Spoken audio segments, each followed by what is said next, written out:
My name is Nick Sawyer. I'm an emergency medicine physician. I work in California at an academic medical hospital where I teach residents, and I volunteered to come out to New York City to work in Elmhurst after seeing the stories of my colleagues in the emergency department and the mass casualties that were occurring.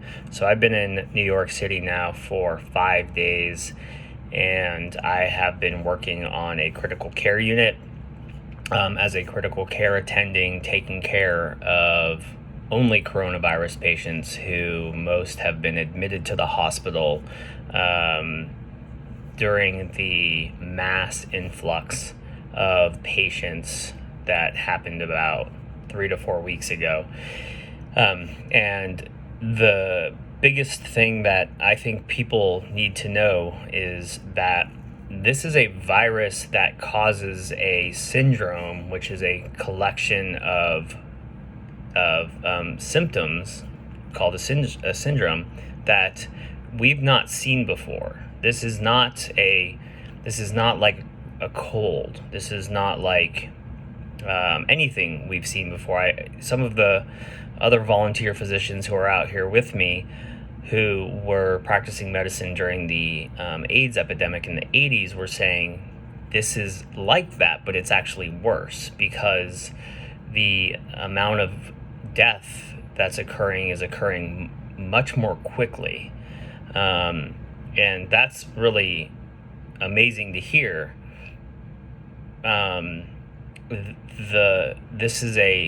This is something that people really need to understand, that they don't want this. This is a disease that causes clotting throughout the body, that causes clots in the lungs and clots in the kidneys.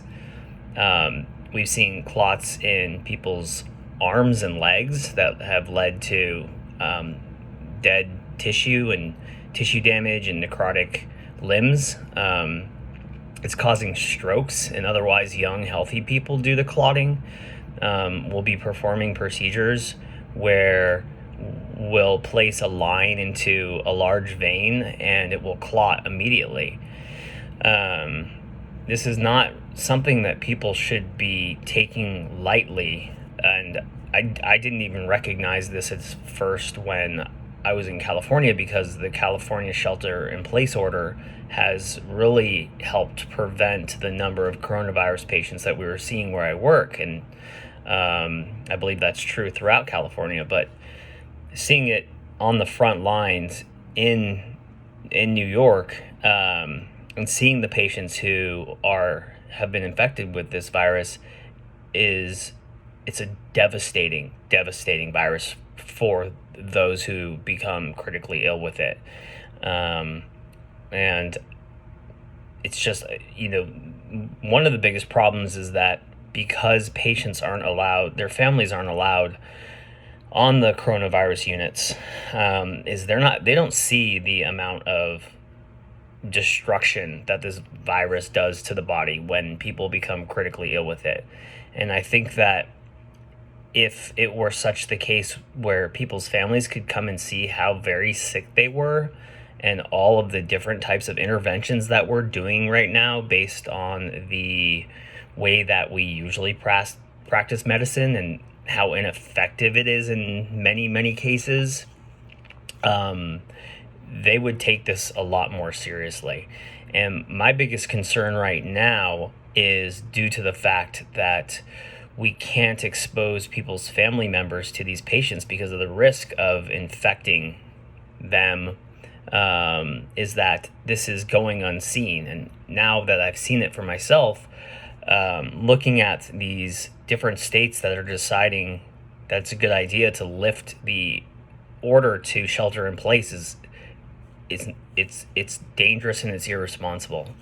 And I really hope that it doesn't start to spread in those communities, but given the fact that there's asymptomatic carriers of this virus, and it can cause anything from a mild cold to people who spend days in the hospital on oxygen to people who end up getting breathing tubes and dying and go into multisystem organ failure, um, I don't actually, I don't have a whole lot of hope that this is just going to go away on its own. I think that ultimately, unless people start to take this seriously, and unless people start to recognize the severity of this illness and shelter in place, is that due to how infectious it is, it's going to infect the majority of the people in our country.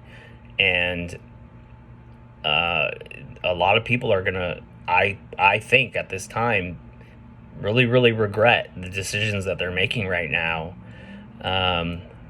Once it starts to hit them, once it starts to hit their family members, once it starts to hit, their grandparents, or even in many cases, their daughter, their son, their sister, their brother, anybody in their family.